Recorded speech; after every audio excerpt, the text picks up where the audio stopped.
Assessoria de Diversidade, Ações Afirmativas e Inclusão da Universidade Federal do Pampa, que vem promovendo o ciclo de webinários sobre as questões temáticas de raça, etnia, gênero e as pessoas com deficiência.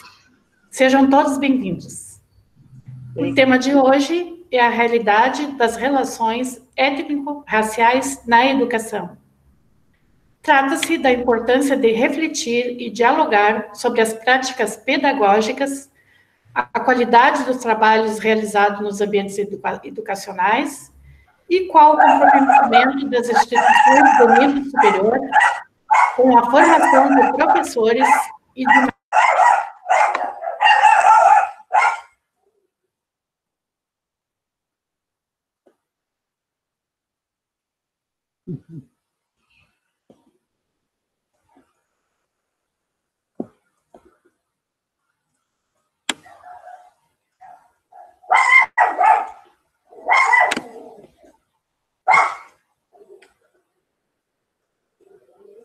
O microfone dela aparece como desligado, né?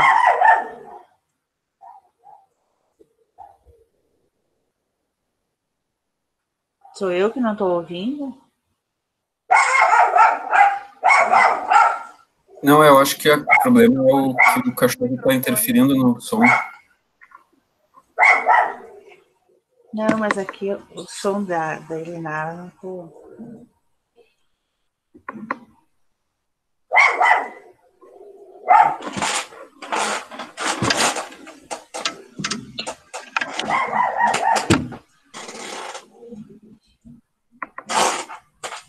Elenara, eu não estou ouvindo nada, não sei qual é o problema. O professor Paulo está ouvindo? Vamos aguardar um pouquinho, eu acredito que a Elenara tenha caído a conexão. Giovanni, o microfone da Nara Denise está desligado. Agora sim, agora abriu. Tá. Desculpem, foi uma falha aqui. Solicito, então, que todos desliguem seus celulares, seus microfones e também o vídeo, aqueles que não forem os palestrantes, que não irão se pronunciar, por gentileza, para uma melhor conexão. Então, boa noite a todos e todas. Vamos dar início a mais um webinário promovido pela DAF, Assessoria de Diversidade, Ações Afirmativas e Inclusão da Universidade Federal do Pampa, que vem promovendo ciclos de webinários sobre as questões temáticas de raça, etnia, gênero e as pessoas com deficiência. Sejam todos bem-vindos. O tema de hoje é a realidade das relações étnico-raciais na educação. Trata-se da importância de refletir e dialogar sobre as práticas pedagógicas, a qualidade dos trabalhos realizados nos ambientes educacionais e qual o comprometimento das instituições de nível superior com a formação de professores e demais profissionais após 17 anos da Lei Federal 10.639. Nossos convidados de hoje são a professora Estel Soraya dos Santos Rosa, como palestrante, e o professor Paulo Roberto Cardoso da Silveira, como mediador, a quem desde já agradecemos a gentileza das presenças. Gostaríamos de registrar e agradecer aqui a presença do reitor da Unipampa, professor Roberlaine Ribeiro Jorge, da professora Marta Messias, assessora da DAF. Também agradecemos a presença de todos os participantes dessa sala virtual que atenderam ao convite para este webinar. Convido, então, o reitor, o professor Roberlaine, para fazer sua saudação. Boa noite, professor. Boa noite, Denise. Muito obrigado. Boa noite a todo o nosso público que está assistindo, a todas e todos. Uma boa noite especial a Estael, ao Silveirinho, professor Silveira, e uma boa noite, né, e uns cumprimentos também à DAF por trazer mais esse tema. A gente parece ser repetitivo às vezes, esse tema é importante. Não, pessoal, não é repetitivo porque é uma necessidade.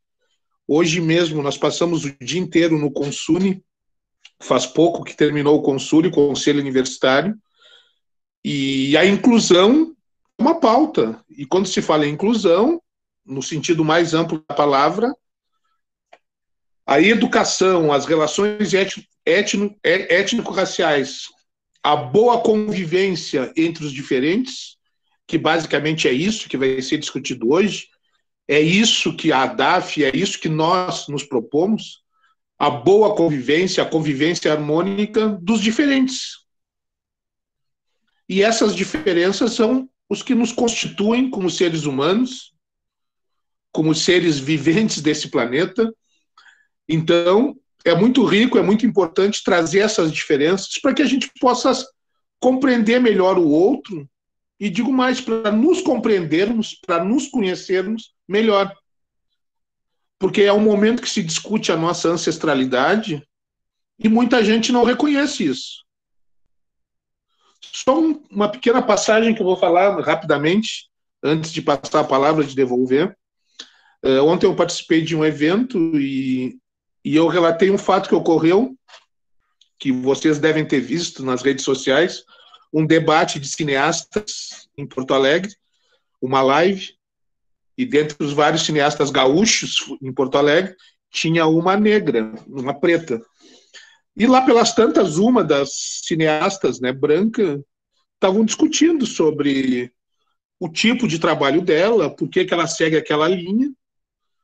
E aí ela foi dar uma explicação e disse: olha, eu sou de origem francesa, tenho sangue italiano, então eu não poderia ser diferente na minha forma de trabalhar que não fosse seguir a escola europeia. Ou vocês queriam que eu falasse da senzala? Eu não tenho nada a ver com a senzala. Uma cineasta, supostamente se diz uma pessoa culta, expressar dessa forma uma expressão completamente racista e, o pior, negando a sua ancestralidade. Porque ninguém de nós pode dizer que não tem um sangue preto nas veias e que não tem parte da nossa cultura, grande parte da nossa cultura tem a influência negra. Então, pessoal, isso mostra que o nosso caminho é longo, onde está a suposta, a pretensa intelectualidade, se vê manifestações racistas como essa.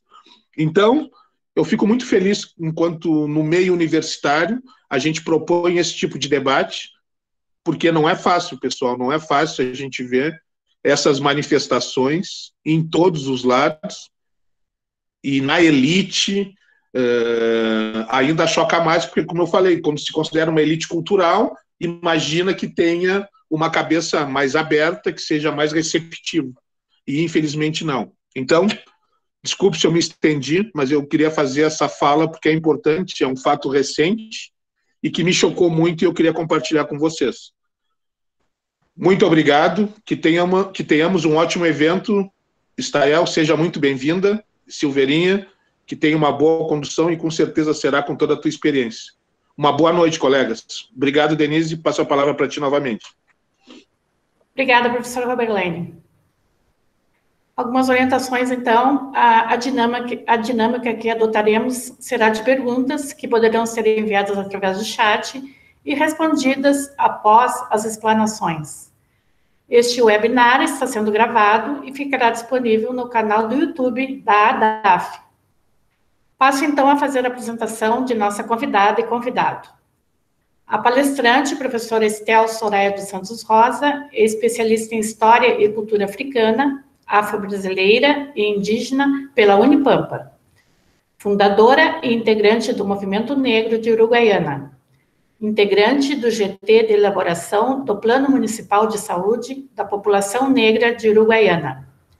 É membro do Núcleo de Estudos Afro-Brasileiros e Indígenas, NEAB Unipampa, Campus Uruguaiana. Integrante do Grupo de Estudos Alamoju Unipampa.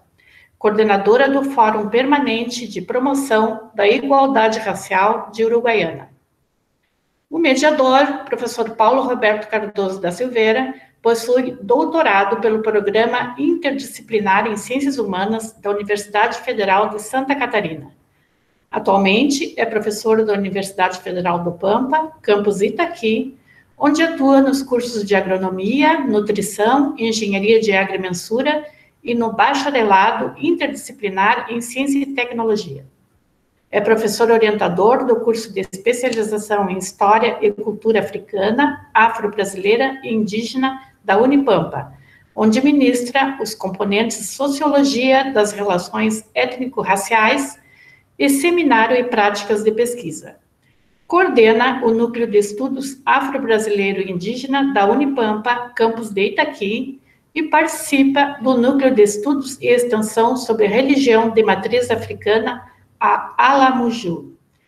Exerce a função de diretor de captação de convênios junto ao gabinete do reitor da Unipampa. Passo, então, a palavra ao mediador. Professor Paulo, boa noite. Boa noite, Denise. Boa noite a todos. Queria fazer uma saudação especial ao nosso reitor, o professor Roberlane Ribeiro Jorge, e a professora Marta, coordenadora da DAF, e dizer que eu desejo que vocês continuem fazendo um trabalho de qualidade, como tem feito até agora, porque nós precisamos, mais do que nunca, no contexto que a gente vive no país, reforçar as ações afirmativas e aprofundá-las, né? Porque a gente tem hoje uma necessidade de afirmar, né, que a diversidade e o preconceito, a diversidade tem que ser afirmada e o preconceito e a discriminação racial tem que ser combatida diuturnamente.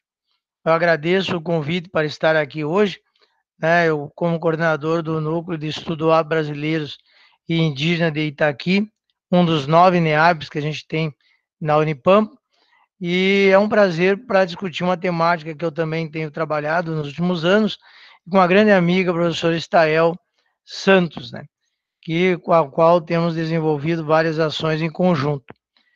Tenho certeza que vai ser muito proveitoso o nosso debate. Nós temos, professor Estael, até às 20 horas para a senhora fazer a sua fala, expor as suas ideias. Depois teremos aí uns 30 minutos para a gente poder interagir com o pessoal via chat, inclusive algumas colocações que sejam pertinentes. Sinta-se à vontade, seja bem-vindo aqui nesse espaço. Tenho certeza que vai ser muito importante para todos essa discussão, esse diálogo que nós faremos nessa noite. Seja bem-vinda, professor Estael.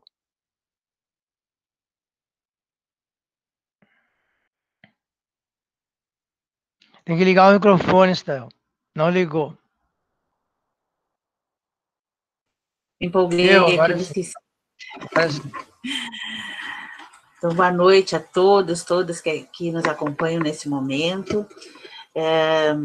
Estou muito, muito feliz em estar participando, né, deste webinário, a convite da professora Marta Messias, do professor Paulo Silveira, a quem eu agradeço desde já. Quero saudar, né, inicialmente, a minha ancestralidade, que está aqui, que me acompanha, a minha ancestralidade que me dá voz, a minha ancestralidade que me dá forças para que eu não desista da luta e siga os caminhos que eles antecipadamente traçaram para nós, né? E que, de certa forma, caminhos esses que já foram asfaltados, pavimentados. Então, a minha vida de militante segue, né, esses traços, esses caminhos. Quero saudar o professor Roberlane Ribeiro Jorge, reitor da Unipampa, para dizer que é uma satisfação vê-lo aqui, né, neste momento, e que ele nos representa muitíssimo bem nesse espaço de poder. Professor Roberlane Ribeiro Jorge Mojubá.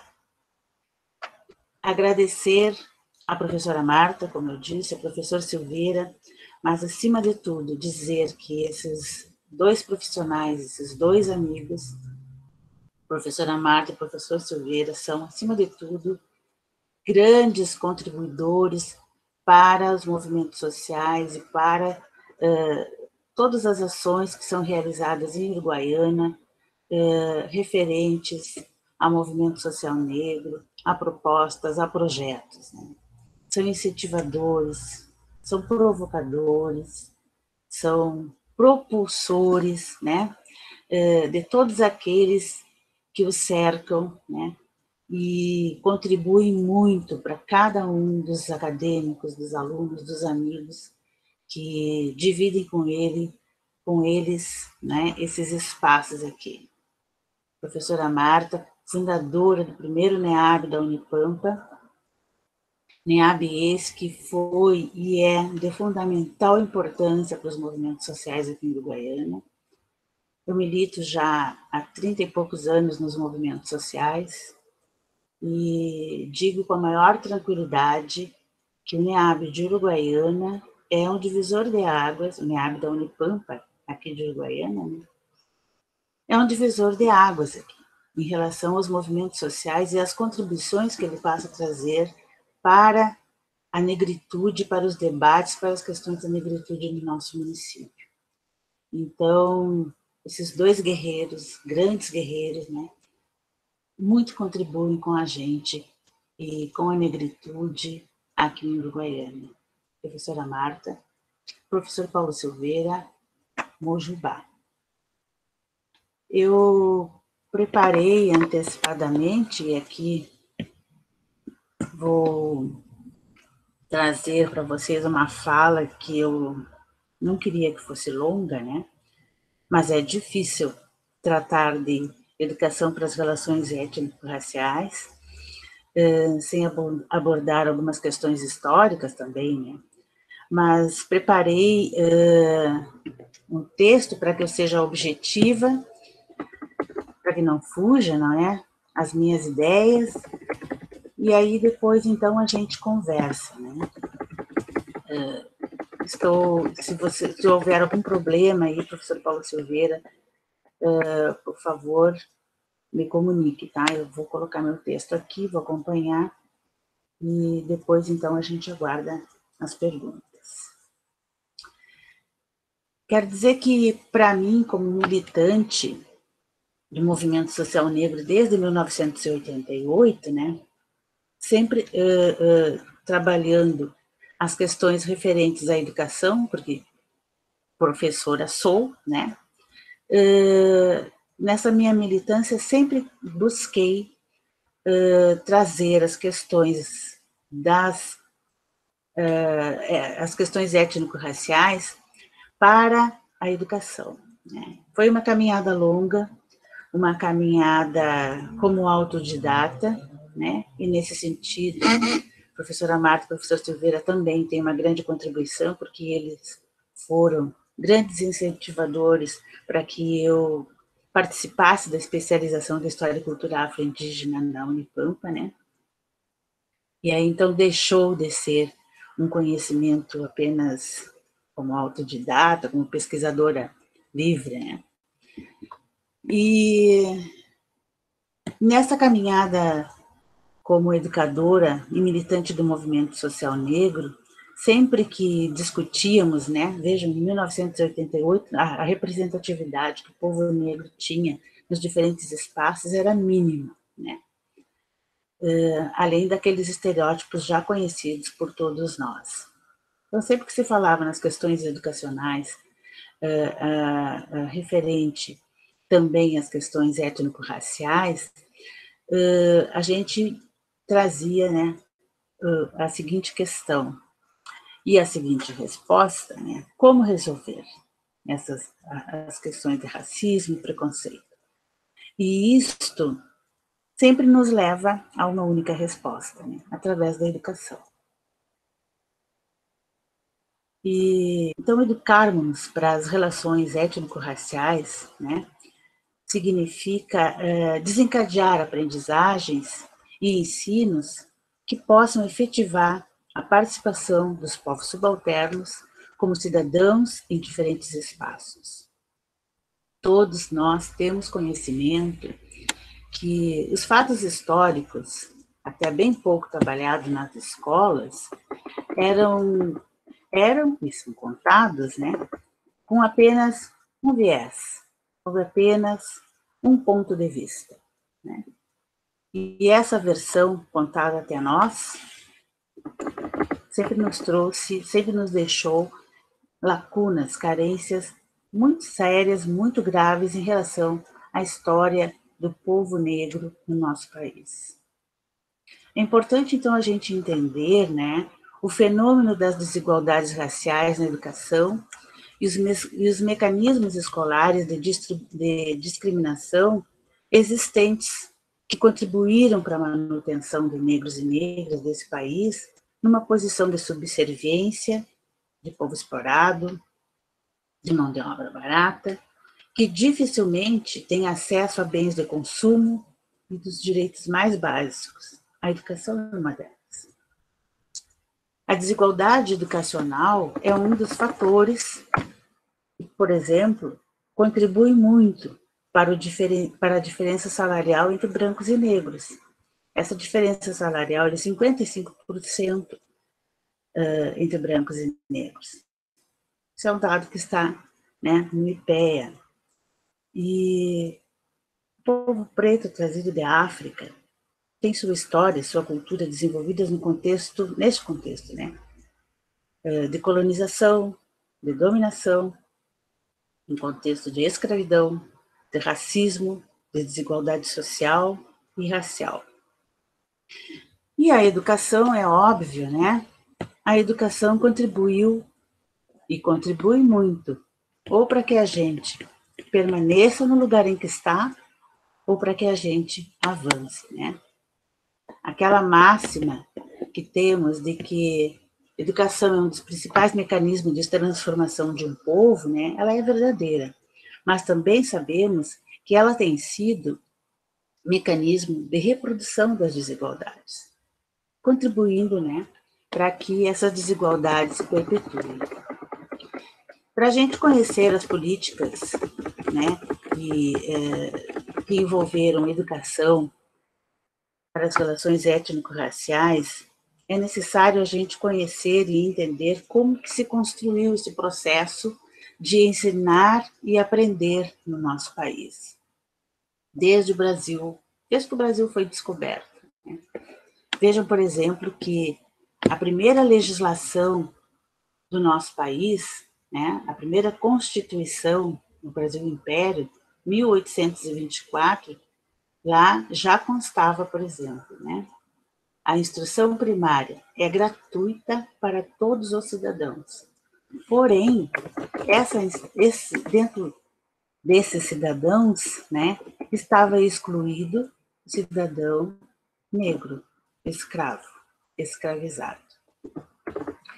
Depois, em 1837, nós temos a Lei número 1, né, onde as escolas e os cursos noturnos vetavam o acesso de escravos, como se pode perceber nessa legislação, nessa regulamentação, que dizia o seguinte: são proibidos de frequentar escolas públicas, né, primeiro, todas as pessoas que padecem de moléstias contagiosas. Segundo, os escravos e os pretos africanos, ainda que sejam livres ou libertos.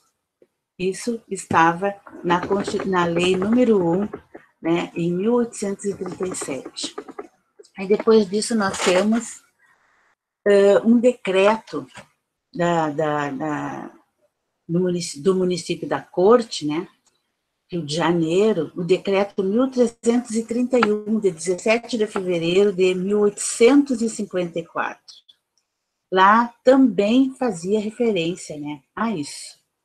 No artigo 69 dizia: não serão admitidas matrículas, nem poderão frequentar as escolas os meninos que padecerem de moléstias contagiosas, os que não tiverem sido vacinados e os escravos. Então, o acesso à educação, é óbvio, nós tivemos negado, né, e isto legalmente. Essa lei, né, além de estabelecer que nas escolas públicas do país não seriam admitidos escravos, ela também determinava que a instrução dos adultos negros dependeria da disponibilidade de professores. E isto era um entrave. Aqueles negros que poderiam, né, que queriam, que estavam libertos e que queriam estudar, de alguma forma, eles estavam condicionados, né, à disponibilidade de professores. E a partir disso, então, várias províncias, né, do país, do Império, naquele momento, eles vão adotar a mesma política, né? E que primeiriou, como a gente diz, né, foi Minas Gerais. Minas Gerais foi pioneira, né, em implementar e promulgar uma lei onde, em 1835, né, onde também dizia, né, somente as pessoas livres podem frequentar as escolas públicas, ficando sujeitas aos seus regulamentos. E assim foi, país afora. Goiás também teve, o Espírito Santo, Maranhão, Pernambuco, né? Pernambuco proibindo, né, também o acesso de negros e negras nas escolas públicas. O Rio Grande do Sul não ficou de fora disso, né? Em 1857, o regulamento da instrução primária e secundária dizia: não serão admitidos à matrícula, nem poderão frequentar as escolas, né, lá no parágrafo 3º, os escravos. Na década de 1870, né, quando nós temos a lei do ventre livre, e não sei se vocês lembram, mas a lei do ventre livre, ela determinava, né, que as crianças nascidas após a publicação da lei fossem entregues pelos seus proprietários, né, aos cuidados do Estado, mediante uma indenização, né? E essas crianças seriam educadas pelo Estado. Na verdade, isso não se efetivou, né? Os que foram entregues poucas crianças, né? Sendo assim, os que nasciam permaneciam escravos até os 21 anos. Mas, depois dos 21, eles ainda, para serem livres, eles ainda precisavam indenizar o seu senhor. Então, era uma situação bem difícil e perversa.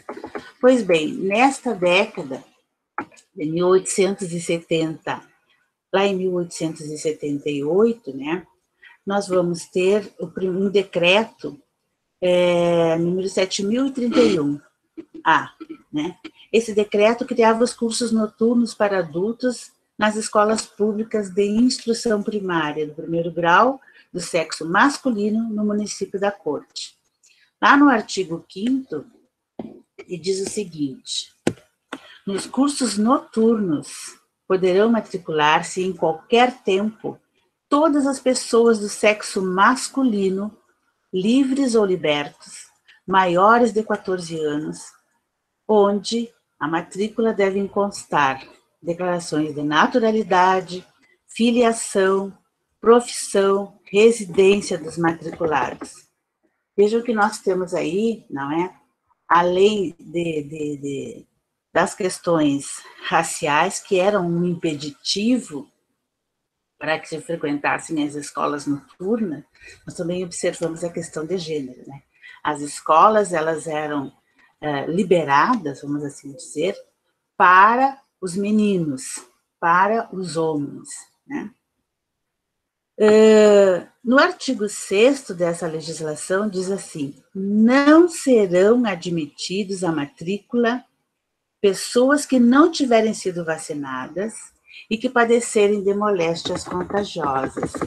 Aqui não existe a proibição, né, de que os negros participem da escola. Mas vejam que as exigências para a matrícula dos estudantes já eram impeditivo para que negros e negras tivessem acesso, né, a educação, à instrução.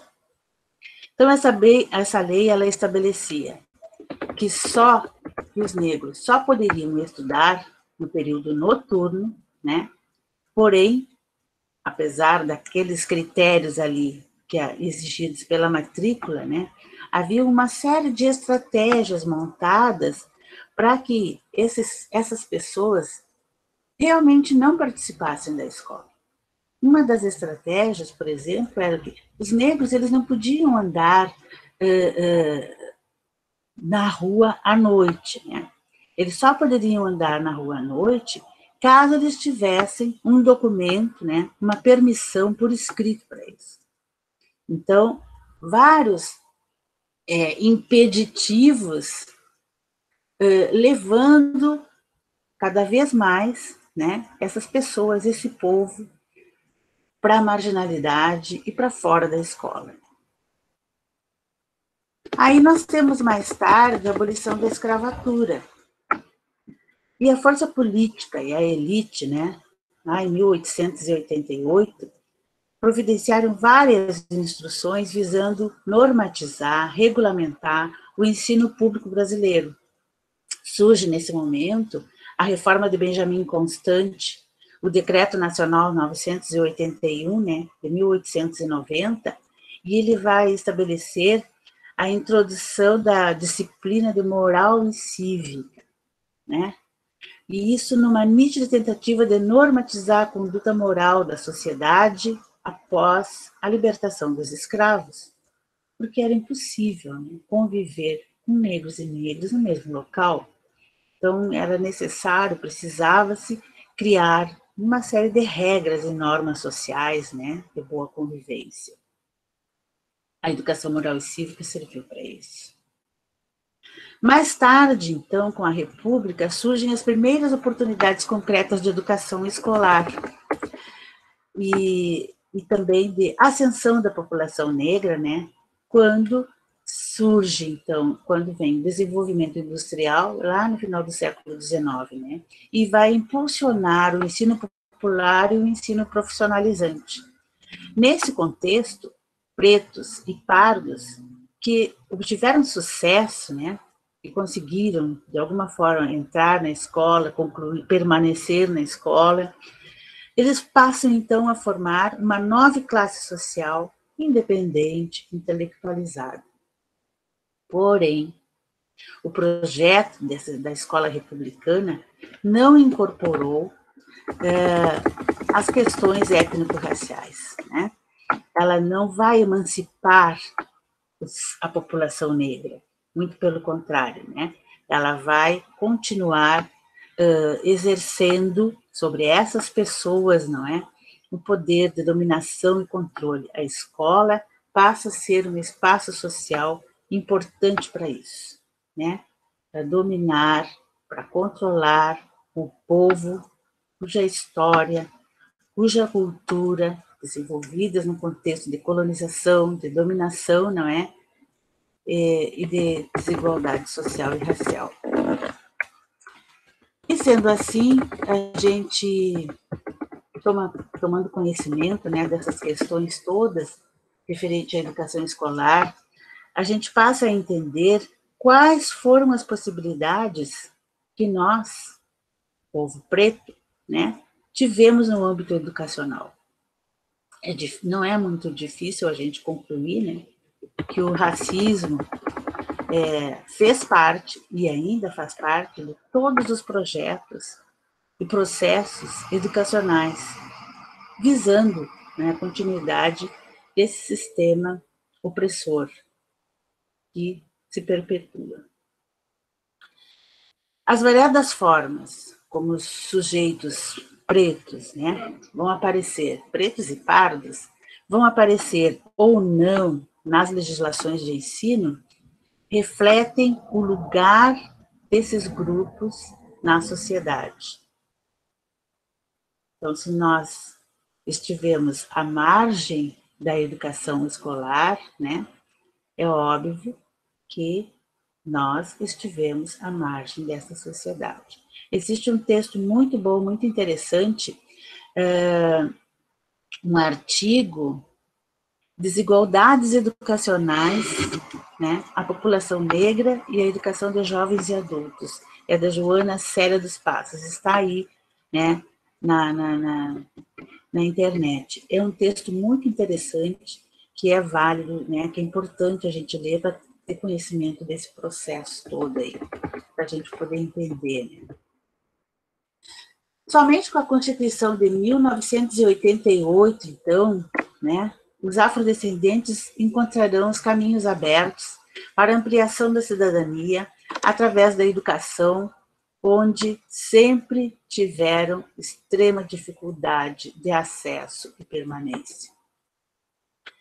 Após isso, nós temos lá em 1997, não é? A publicação dos parâmetros curriculares nacionais, onde vai aparecer pela primeira vez, não é, a questão da diversidade. A escola vai, nesse momento, então, trabalhar, vai ser inclusive, esse discurso começa a aparecer na escola, não é, uma proposta política inclusiva. Porém, a questão da diversidade aí, ela está tomada de uma forma muito genérica, muito ampla. E, novamente, as questões étnico-raciais, né, ficam sem reflexão, sem crítica, e nós acabamos, né, não aparecendo, não é, nos espaços escolares, como tem sido historicamente.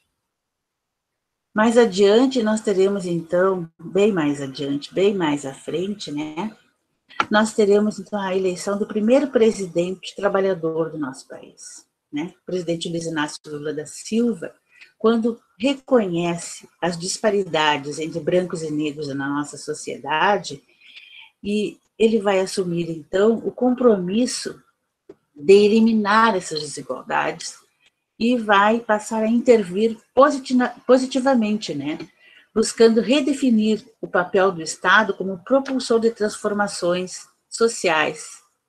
E aí a gente vai conseguir avançar sensivelmente, né, rumo às afirmações dos direitos humanos, né, dos direitos básicos e fundamentais, tanto população negra quanto população indígena. E vocês vejam que a legislação também nem faz menção à população indígena. Nesse contexto, surgem as políticas afirmativas na área da educação, quando, em março de 2003, o governo Lula sanciona a Lei 10.639, né? Essa lei vai alterar a Lei de Diretrizes e Bases da Educação, né, no seu artigo 26A e 79B. Logo a seguir, 2005, vai ser publicadas as diretrizes curriculares para a implementação dessa lei. As diretrizes curriculares, elas vão trazer toda a organização, né, promovendo a questão da educação dos cidadãos, para que sejam atuantes no seio da sociedade, nessa sociedade multicultural, pluriétnica. Né? Então, as diretrizes curriculares também são de fundamental importância dentro desse contexto, né, em 2005. Mais tarde, 2008, nós temos a Lei 11.645. A Lei 11.645 vai trazer os indígenas para esta proposta, né? E os indígenas deverão ter o mesmo trato, o mesmo enfoque dentro da educação, assim como a população, a história e a cultura afro-brasileira. Alguns pesquisadores dizem que nós não devemos nos referir separadamente à Lei 10.639, né, Lei 11.645, mas nos referirmos à legislação, à Lei de Lei de Diretrizes e Bases, né, nos seus artigos 26A e 79. Porém, é muito forte para o povo negro, para a comunidade negra, que tanto trabalhou, que tanto buscou, através dos movimentos sociais, né, a implementação, a lei e a implementação dessa lei. Então, nós fazemos questão, sim, isto é uma atitude política, né? Dizer que nós temos a Lei 10.639, que engloba, que traz, né, para a educação, a história e a cultura africana, afro-brasileira e indígena. E isso é de fundamental importância para nós, porque até então, como ela estava, né, de uma forma muito genérica, a partir dos parâmetros curriculares e a partir da própria Lei de Diretrizes e Bases, nunca na história do nosso país, né, a gente estudou a história e cultura da nossa ancestralidade. Quando estudávamos, todos nós sabemos de que forma era, né? Resumia-se ao capítulo da escravidão. Então, essa lei, ela nos é muito cara, ela é muito importante. E com isso, então, né, com a Lei 10.639, 11.645, com as diretrizes curriculares para a implementação dessa lei, nós passamos a ter, então, uma política de educação para as relações étnico-raciais, né, neste cenário do nosso país, né, um cenário histórico de preconceito, de racismo, de ausência do povo negro nas escolas, né? E essa política, ela não apenas vai trazer, vai buscar, vai provocar as mudanças, né, nas práticas pedagógicas, mas também ela vai buscar essa mudança na reeducação de cada uma das pessoas que fazem parte desse processo educacional. Então, a educação para as relações étnico-raciais vai impor uma série de aprendizagens, não só para os cidadãos negros, mas para os brancos também, para os não negros, né? Trocas de conhecimentos, quebras de desconfianças, vai precisar de um projeto conjunto, né? De uma construção junto com a sociedade, junto com o movimento social, para que a gente, então, de alguma forma, consiga transpor algumas barreiras e caminhe em direção ao que nós tanto buscamos e queremos, uma sociedade justa e equânime. As mudanças éticas, culturais, pedagógicas e políticas nas relações étnico-raciais não se limitam à escola, né? Elas vão depender de um trabalho conjunto, um trabalho que seja articulado entre os processos educativos das escolas, né, e as políticas públicas, e junto com eles trazer os movimentos sociais também. Por quê? O movimento social negro é movimento educador, né? E a gente vai ver logo a seguir por quê. Um desses fatores é porque se as políticas que temos hoje de ação afirmativa estão aí, né, foi porque o movimento social negro buscou, batalhou, trazê-las, né, para a sua efetivação na nossa sociedade. Isso é por demais importante a gente saber. Nós não ganhamos nenhuma dessas políticas, nós batalhamos muito para tê-las, né, desde que quando aqui chegamos. E aí, senhores, a gente reflete muito, né? Qual é a realidade da educação para as relações étnico-raciais neste momento que nós vivemos, né?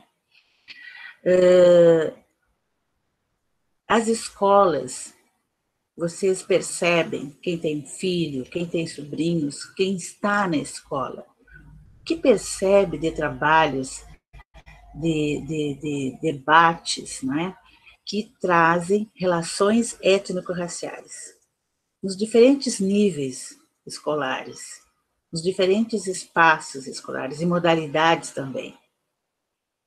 Como que a gente vai mudar essa realidade, né, onde o racismo cada vez mais ganha espaço?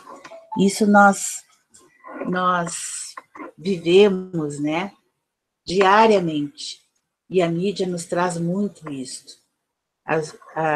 uma realidade extremamente, onde o racismo cada vez mais se manifesta, né, de uma forma cada vez mais perversa, através das mídias, principalmente. Então, como que a educação para as relações étnico-raciais, né, vai se desenvolver neste espaço? Já se passaram 17 anos da promulgação da lei, 17 anos da Lei 10.635.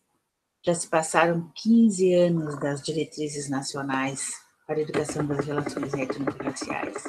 E já se passaram 12 anos da Lei 11.645, né, que aborda a questão também histórico-cultural indígena. O que nós temos de realidade nas escolas públicas e privadas? E eu também pergunto, os professores conhecem a lei? E também respondo, os professores conhecem as leis. Conhecem. De ouvir falar, muitos deles, mas conhecem, né?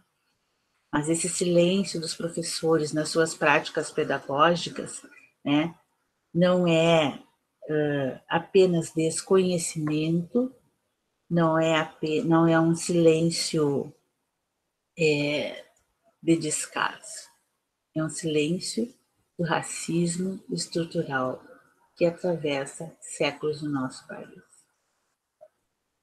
A minha experiência como profissional, como professora, a minha experiência também na Coordenadoria Regional de Educação em Uruguaiana, onde eu fui responsável, né, por administrar, gerenciar, provocar as escolas para trabalharem essa temática, né, ela me trouxe assim, ótimas referências de professores que tiveram a iniciativa de trabalhar história e cultura afro-indígena, né? Referências e exemplos de professores que nos trouxeram muitas atividades positivas, escolas também. Mas essa não é uma legislação apenas para alguns professores comprometidos em exercer a sua função eticamente, né, trabalhando de acordo com a lei diz, de acordo com as exigências da lei. Né. Os professores, independente de estarem sensibilizados ou não, eles têm um compromisso ético de trabalhar todas as questões exigidas pela legislação. Então, precisamos ser e precisamos fazer muito mais, né? E para que essa política realmente se efetive, a minha pesquisa da especialização de História e Cultura Afro na Unipampa, com a professora Marta, com o professor Silveira, com o professor Roberlane, a minha pesquisa era sobre as ações das coordenações pedagógicas, né, para a implementação da lei. E é triste a gente perceber, e não fui só eu que percebi isso, eu não sou a única que faço pesquisa nessa área, há poucos dias, né, fazendo algumas leituras para hoje, eu li também um artigo da Nilma Lino Gomes, onde ela também faz um relato das pesquisas, onde ela diz que os cidadãos que estão na sala de aula, os cidadãos, as crianças, os jovens e os professores, né, muito pouco desenvolvem sobre a educação das relações étnico-raciais, né, e quando isso fazem é em momentos, em situações pontuais, e isso é um problema sério. Então, eu tenho certeza que é de fundamental importância, né, para que a lei se efetive, que os educadores, que os gestores se apropriem dessa legislação. Não é conhecer de ouvir falar, é conhecer de ler, de estudar. Isso é extremamente importante. Na minha pesquisa, eu percebo, eu vou identificar exatamente isso. Né? o desconhecimento do texto da lei, das diretrizes. Nós precisamos também de professores que sejam reflexivos, que sejam contestadores, né, dos processos hegemônicos dos quais a gente faz parte. Nós temos um artigo que é Diversidade Étnico-Racial, é da Nilma Lino Gomes, né? Diversidade Étnico-Racial, por um projeto emancipativo, por um projeto educativo e emancipatório, né? Esse texto é muito bom, eu também sugiro para a leitura, né? Ele vai discutir exatamente essa realidade da pedagogia das ausências e das emergências. Então, o que não é trabalhado em sala de aula, não é? E o que os professores têm construído, né? O que a gente tem conseguido, de alguma forma, trazer para trabalhar as questões étnico-raciais e a educação para as relações étnico-raciais. E isto, nós temos iniciativas muito boas, como eu disse, eu pude constatar isso, né? Muitos professores, as pessoas que vão para as escolas dialogar com os professores, percebem, conhecem esta realidade. Muitos professores produzem trabalhos e têm propostas excelentes, mas não são iniciativas de alguns professores suficientes para a implementação da lei. Nós precisamos de mais. Outra coisa que nós precisamos é descolonizar os currículos, né? Nós precisamos promover rupturas epistemológicas. A maioria dos currículos são empobrecidos, conteudistas, carecem de diálogo com a escola, entre a escola e a sociedade, né?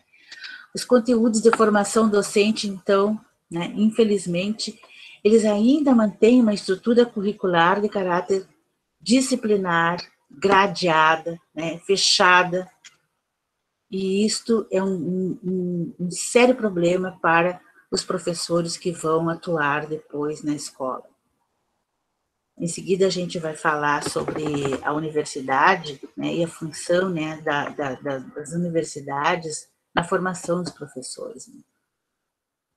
Seria interessante analisar também os cursos de licenciatura de pedagogia, né, nas universidades onde a gente trabalha, com as pessoas que a gente convive, né, e ver qual a discussão sobre a diversidade étnico-racial no interior dessas universidades, né? A diversidade étnico-racial é considerada uma questão pedagógica que todos devemos discutir, ou ainda ela é vista como um problema dos negros? Eu não estou aqui para trazer respostas, eu tenho muito mais questionamentos e dúvidas. A outra questão é que nós precisamos levar para dentro das escolas as culturas negadas, silenciadas pelos currículos, para desenharmos a partir daí, então, paradigmas pedagógicos novos, diferentes. E para isso é importante a gente contar com a participação dos movimentos sociais negros e indígenas, eles estão aí para isso, a lei faculta essa possibilidade. As diretrizes curriculares facultam essa possibilidade, já está lá expresso que a escola pode trazer os movimentos sociais, a comunidade, para desenvolver essa temática. Para isso, a gente também tem que ter alguns critérios, tem que cuidar de alguns critérios. Nem todo... Olha, o professor Roberlane acabou de colocar um exemplo, né, de uma cidadã negra que nega, né, a sua ancestralidade na colocação que fez. Então, nem todo negro ele tem uma autoimagem boa, nem todo negro ele se identifica com a sua ancestralidade, tem noção da sua história ou conhece a sua história. E para isso, então, os professores, ao convidarem a comunidade para ir para a escola, eles devem ser criteriosos, sim, né? E fazer essa análise. Mas o movimento social negro tem excelentes participantes, né, militantes, que, de alguma forma, conseguiram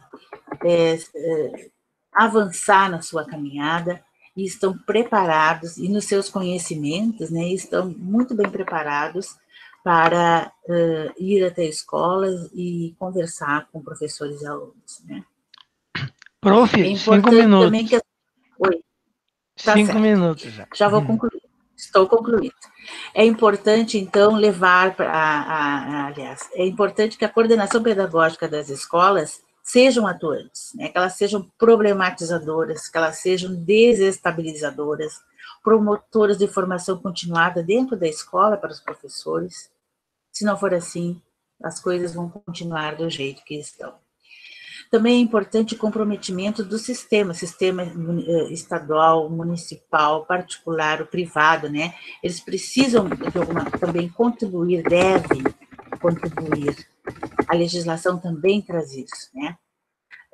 Proporcionar a formação para os professores, prover o material necessário, os recursos necessários para que a legislação se efetive.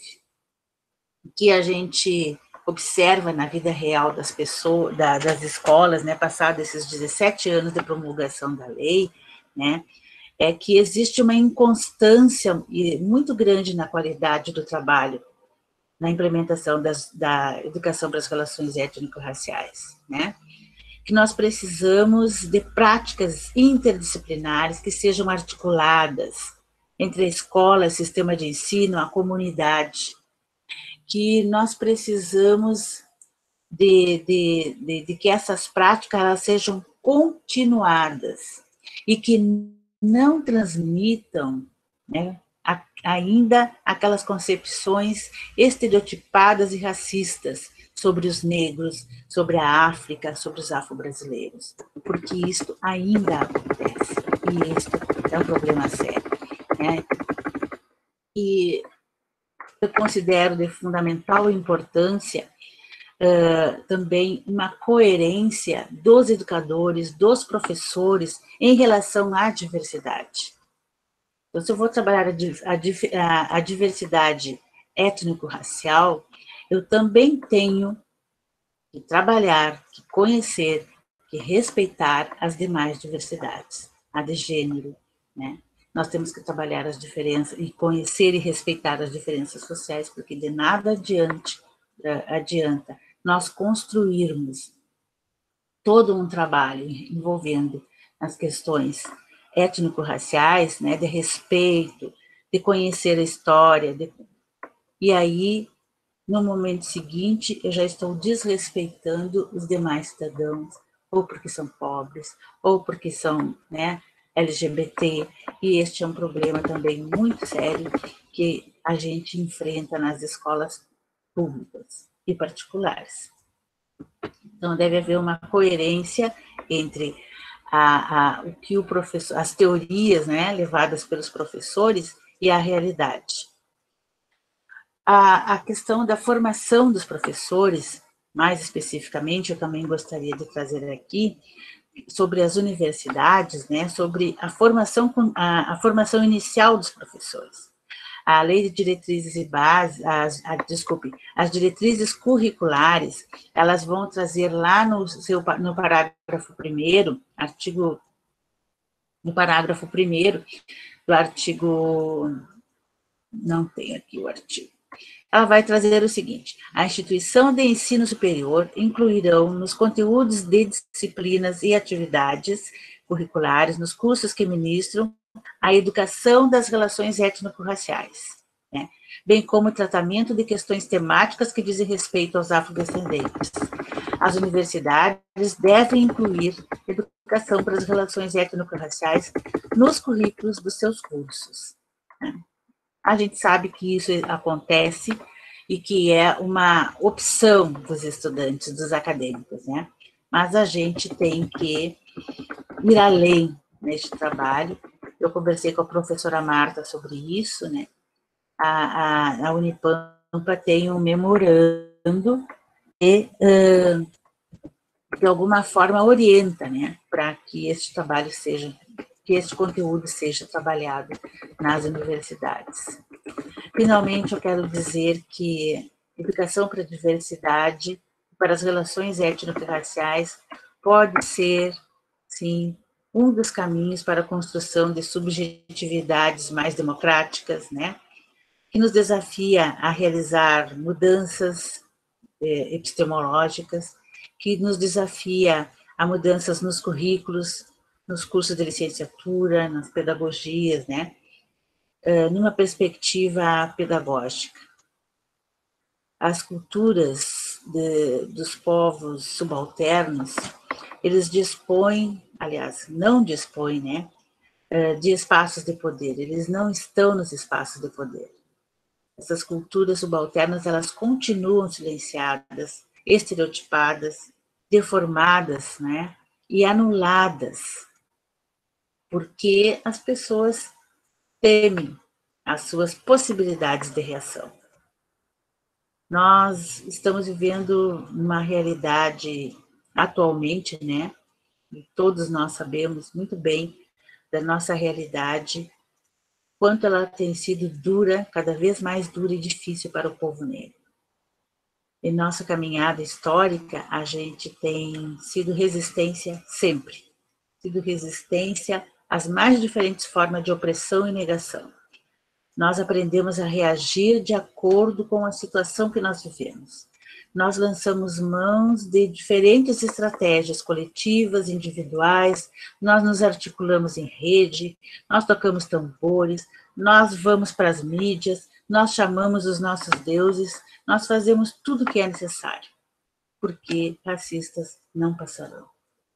Obrigada, então, e estou à disposição para as perguntas.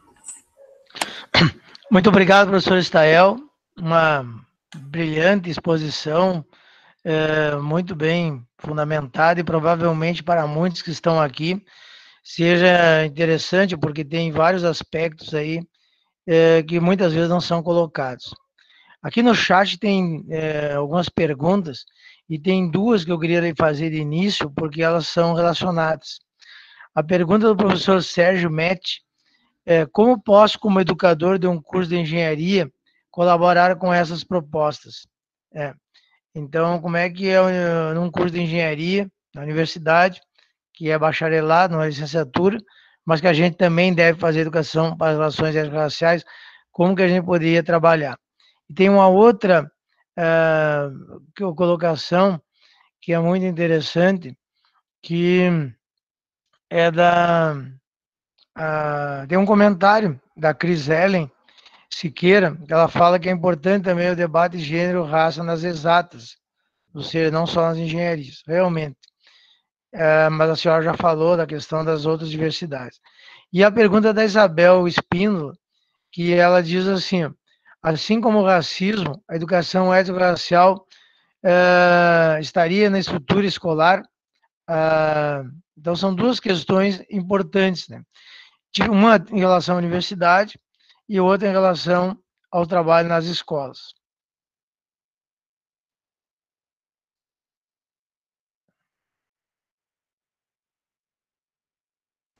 Professora, está desligado o microfone. Então, por favor, a senhora repita, porque eu saí aqui sem querer, saí aqui do nosso espaço. A primeira pergunta é do professor Sérgio Metti. Ele coloca como que poderia ser realizado um trabalho de educação para as relações étnico-raciais nos cursos de engenharia.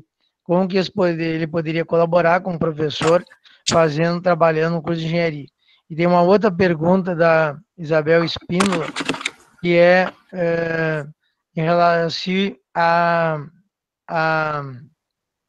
deixa eu ver só aqui, para ser fiel ao que ela coloca, né? Senão, assim como o racismo, a educação étnico-racial está na estrutura escolar, ou seja, o racismo é estrutural na sociedade, na gênese da estrutura da escola, está também essa questão da educação étnico-racial, ou seja, da não educação.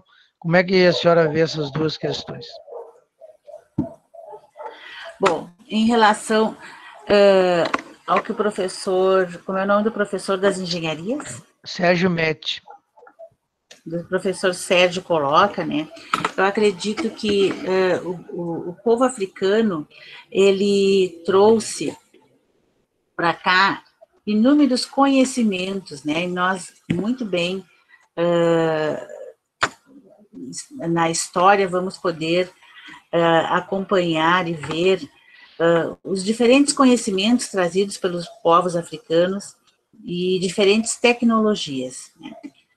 Essa é uma possibilidade. A outra é relações para a educação étnico-racial, envolve todo um trabalho e reflexão que devem ser feitos em relação aos nossos comportamentos, né, a nossa maneira de pensar, a nossa maneira de agir, né, diante dessa diversidade que está no mundo, que está na escola, que está na universidade, né? De que forma, então, eu vou sensibilizar os meus alunos nos diferentes espaços, nas diferentes áreas, não é? Para que eles se reeduquem, tendo em vista que nós fazemos parte de uma sociedade onde o racismo é estrutural. Então, independente dos conteúdos que nós tenhamos que trabalhar, nós precisamos levar para a sala de aula debates onde a gente possa refletir sobre isso, refletir sobre como se estruturou o racismo na nossa sociedade, como nós pensamos, como nós reagimos diante, não é, dessa diversidade étnico-racial. E, de alguma forma, contribuir, né, nesse trabalho para essas mudanças de posturas. É de fundamental importância e vai ser na escola, na universidade, que a gente, de alguma forma, precisa, né, agir, atuar como educador, como professor, e juntos, então, porque não é algo assim que é unilateral, né? O professor se educa, o aluno também se educa. É extremamente necessário que a gente esteja aberto para essa possibilidade, para essa desconstrução de toda essa realidade que nós temos hoje, porque ela foi conhecida, como a gente viu, né, e, foi construída, como a gente acabou de conhecer aqui, em rápidas pinceladas, né, e historicamente, principalmente na educação. E a atuação dos professores é importante, independentemente da área em que ele vai atuar. Professor, por gentileza, a respeito do racismo, qual é a mesma pergunta da jovem? A questão, ela faz uma comparação. Se o racismo é estrutural na sociedade, essa questão, a escola também, na sua estrutura, ela traz uma negação de uma educação libertadora no sentido da questão étnico-racial. Com certeza, né? Nós somos frutos dessa sociedade, né? Racista, preconceituosa, e é óbvio que isto a escola vai reproduzir, porque nós somos a escola, né? Então, essa estrutura toda, ela também faz parte da escola. E por isso, então, que nós temos sérias dificuldades na implementação dessas políticas, né? E especialmente desta política de educação para as relações étnico-raciais. Quais são as dificuldades que nós enfrentamos, né? Dos professores, há professores que negam-se a realizar as atividades, há alunos que negam-se de participar das aulas, quando vai se trabalhar História e Cultura Afro, né? Há professores que querem fazer, sim, este trabalho, mas aí vão enfrentar, não é, aquele racismo arraigado que vai fazer com que ele desista, com que ele não queira, com que ele pode até dizer, eu quero, eu vou, mas eu não sei, eu nunca aprendi sobre isso, eu não estudei isso. E aí também fica nisto, né, nessas justificativas. É isso que a gente tem se deparado muito, né, dos professores dizerem, eu não aprendi, eu não sei trabalhar. Mas são metodologias, são práticas que elas podem até não estar construídas, né, como cada um vai trabalhar dentro do seu conteúdo, dentro da sua disciplina, relações para a educação étnico-racial, história e cultura afro ou indígena. Porém, à medida em que nós conhecermos a filosofia, a cosmovisão desses povos, à medida em que nós conhecermos suas tecnologias, à medida em que nós conhecermos a forma como eles pensam, sentem e se colocam diante do mundo, nós teremos, sim, condições de construir uma outra forma de ensinar e de aprender. Isso é perfeitamente possível. E eu digo isso porque, como eu disse no início lá, eu iniciei como autodidata. O primeiro livro que eu recebi, e eu deixei aqui, não foi por acaso, né?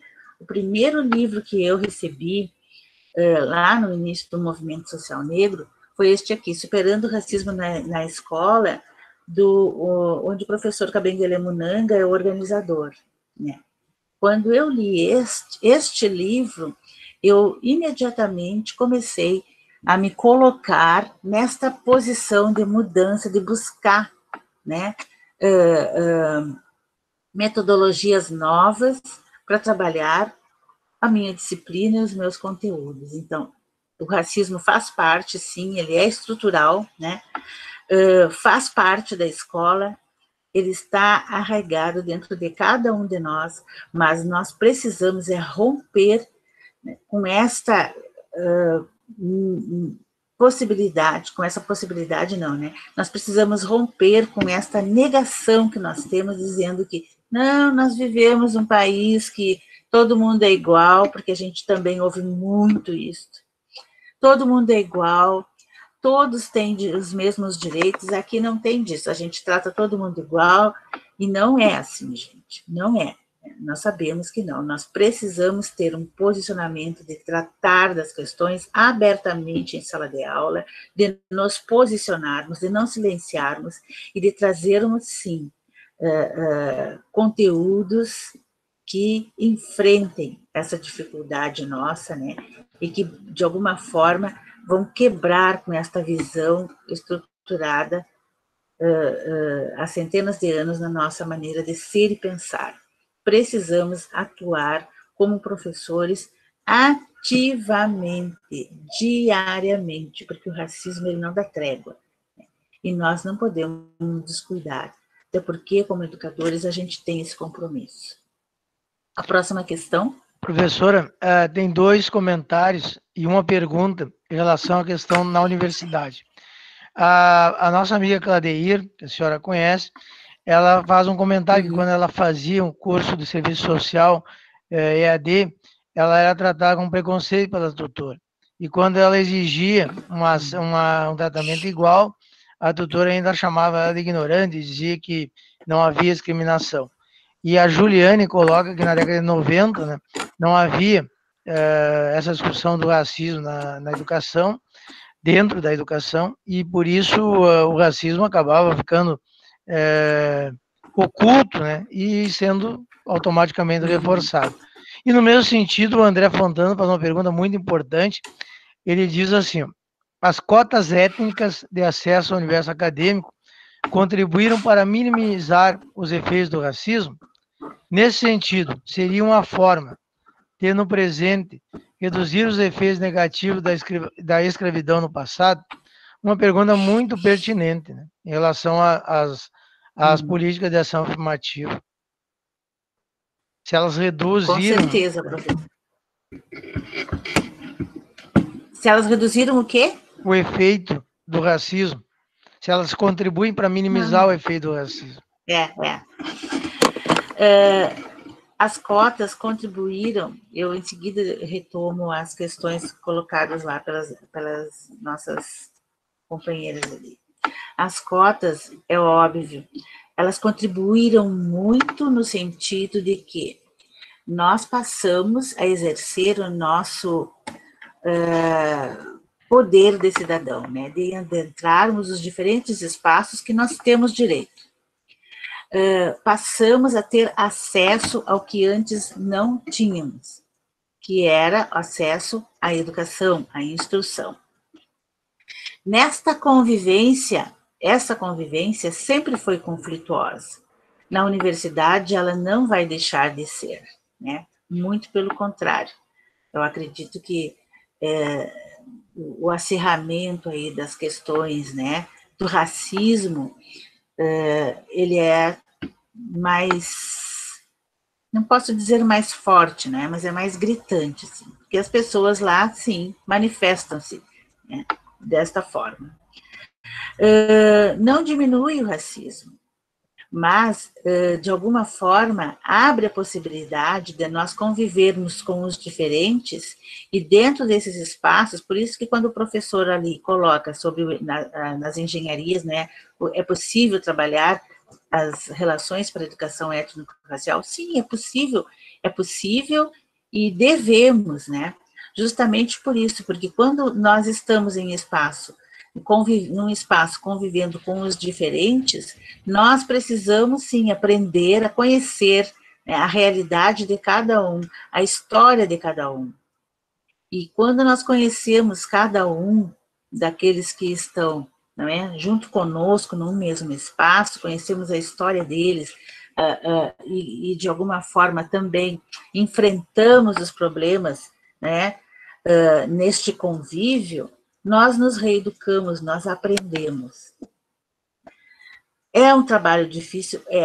Porque as pessoas não mudam, né? Uma educação e uma formação secular, né? Assim, de uma hora para outra. Mas são caminhadas, não é? Que nós devemos fazer parte dela, que nós devemos contribuir, principalmente contribuir, como adultos principalmente, né? Contribuir para que estes efeitos do racismo estrutural minimizem. E aí, trazer esses conflitos para a sala de aula, debater, refletir sobre eles, né, é uma possibilidade, né, de aprendizagem nova e de respeito às diferenças, e que isso é fundamental que a gente faça. Dizer também para a nossa amiga Cladeir, né, que é comum, sim, nós, negros e negras no nosso país, sermos discriminados em sala de aula. Os professores têm, sim, baixas expectativas em relação aos negros e negras.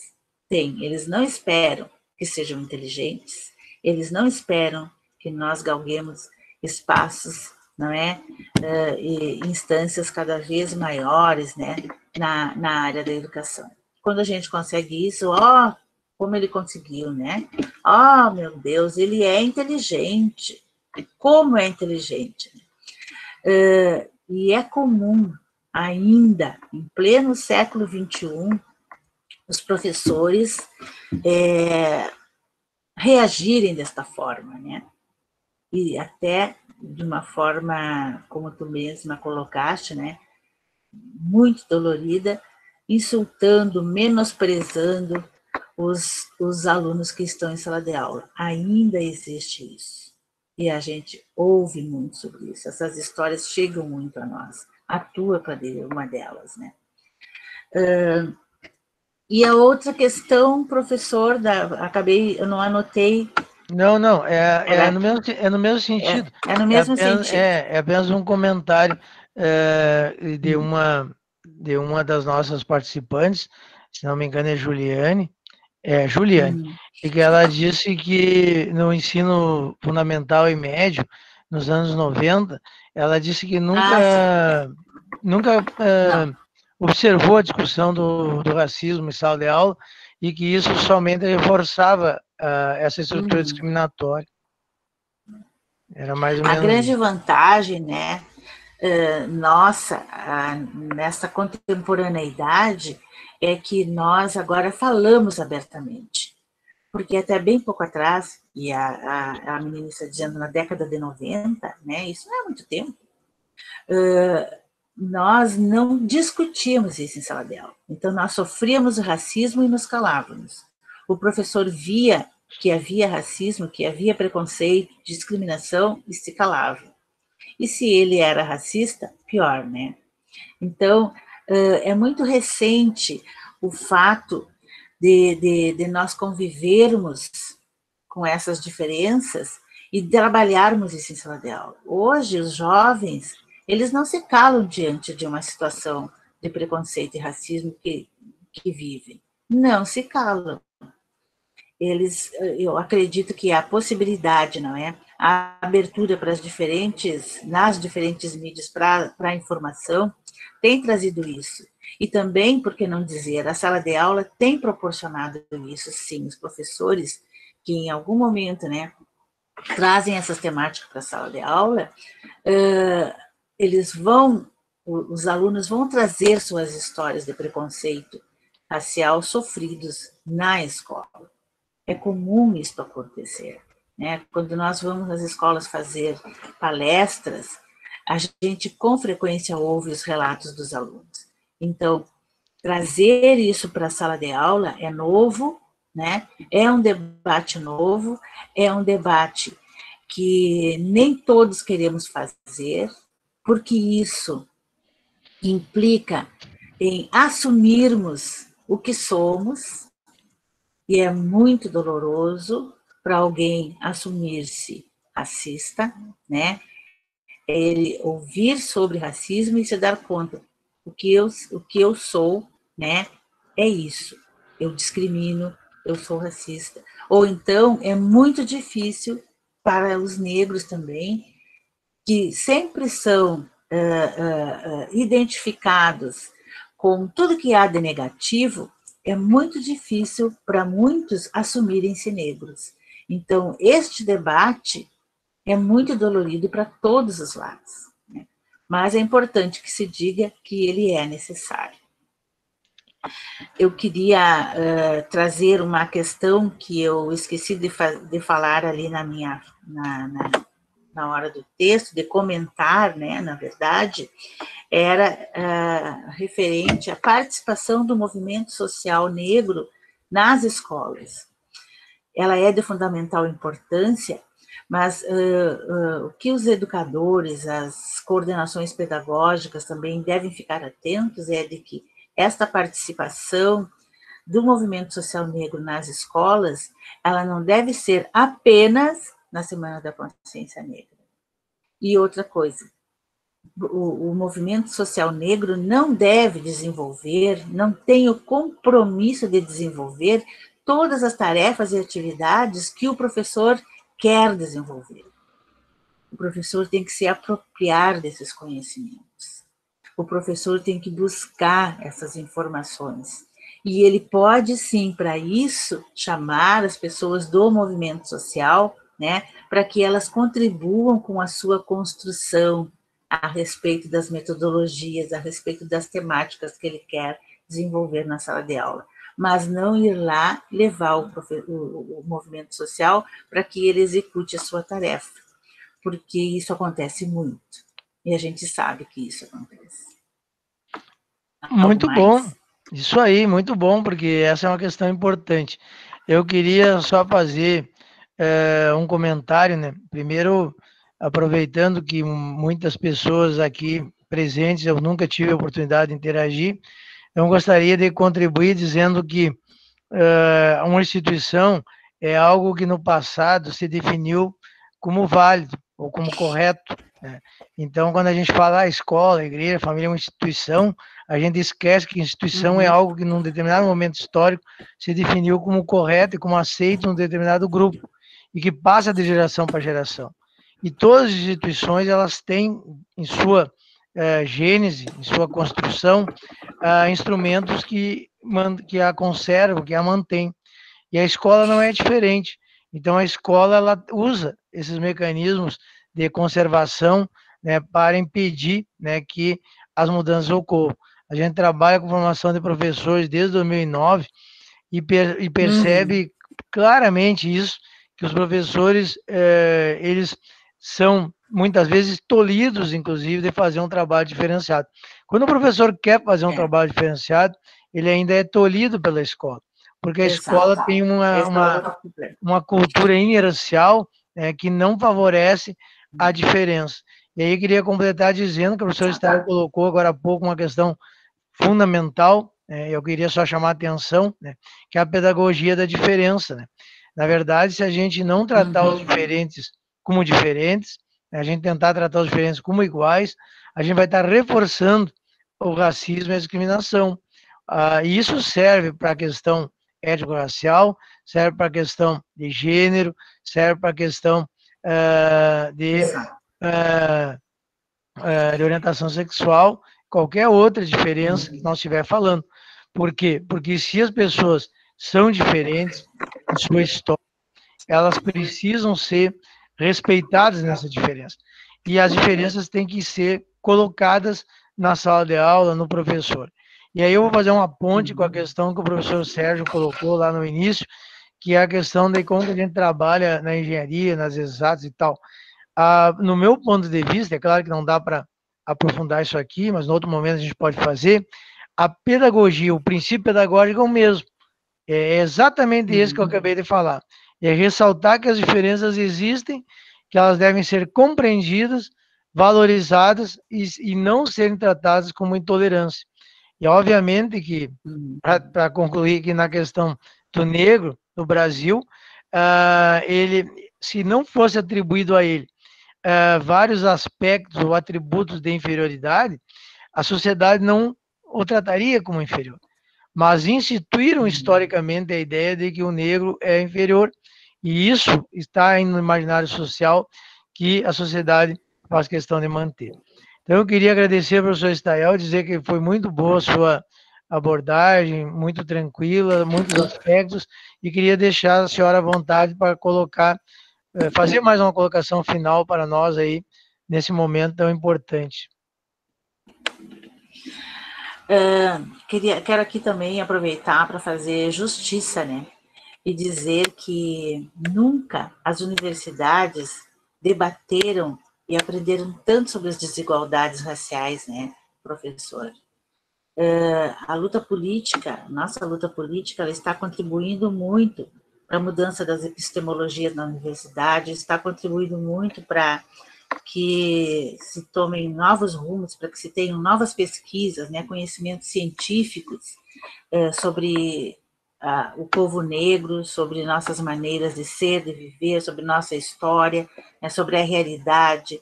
Então, a universidade está assim, sendo um locus de produção do saber negro-africano, que é importantíssimo, né, para todos nós, e a gente tem que dar uma palmatória, porque as coisas estão difíceis, elas não estão da forma como o movimento social negro sonha e espera, porque nós, há centenas de anos, né, buscamos essas políticas, queremos que elas se realizem, queremos mudar a nossa realidade, sim, né? Sofremos diariamente na carne o preconceito, o racismo, a gente espera e quer muito mais, mas não podemos negar que avançamos bastante. Os conflitos ainda existem, né? O racismo ainda é muito marcante na nossa sociedade, mas nós precisamos avançar mais e estarmos abertos para essas possibilidades de mudanças que são, num primeiro momento, pessoais, individuais, né? Primeiro, nós temos que nos reeducarmos, revermos as nossas posturas, né? Refletirmos sobre a forma como nós pensamos e agimos.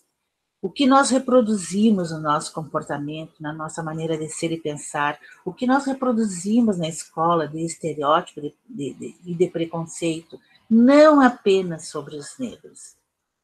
Isso nós temos que refletir e nos policiar sempre. Por isso, este processo, ele é um processo educacional, né? Ele exige de nós esta análise criteriosa, né, dos nossos comportamentos, exige de nós essa mudança, porque depois que nós conseguirmos esta mudança interior, aí sim nós vamos, de alguma forma, conseguir sensibilizar os outros para essa mudança. Antes disso, é muito difícil. Então... Bem, professora, então, a gente Não termina o Agradecendo. debate aqui, a gente vai continuar, ter outras possibilidades, certamente. A DAF, Assessoria, Diversidade, Ações, Assessoria de Diversidade, Ação Afirmativa e Inclusão, ela vai continuar propondo esses webinários, esses espaços de debate, e certamente a gente vai poder voltar aqui para discutir pedagogia da diferença, religiosidade e tantas outras questões. Eu queria agradecer também e parabenizar o pessoal aí da DAF, que são guerreiros, Giovanni, Linara, Limara, Caiane, todos que estavam aí, e dizer que continuem, porque é muito importante o trabalho que vocês estão fazendo, né? E queria, em nome da professora Marta, queria dizer que ela não participou hoje do nosso debate, porque ela está se recuperando de uma cirurgia dentária, né? Então ela está impedida hoje de falar, mas estava ali atenta, né? Interagindo com o debate. Então, muito obrigado a todos, continuem participando dos webinários e devolvo a palavra para a Nara. Muito obrigado pelo espaço e até mais uma oportunidade que certamente não vai faltar. Obrigada, professor Paulo. Então, em nome da Unipampa e da Assessoria de Diversidade, Ações Afirmativas e Inclusão, agradecemos a participação da nossa convidada e convidado, professora Estael, professor Paulo, a presença da professora Marta e a participação do reitor, o professor Roberlane Ribeiro Jorge. Agradecemos também a todos que assistiram à nossa live. Uma excelente noite a todos e até o nosso próximo webinário. Boa noite. Boa noite. Obrigada. Boa noite a todos. Boa noite.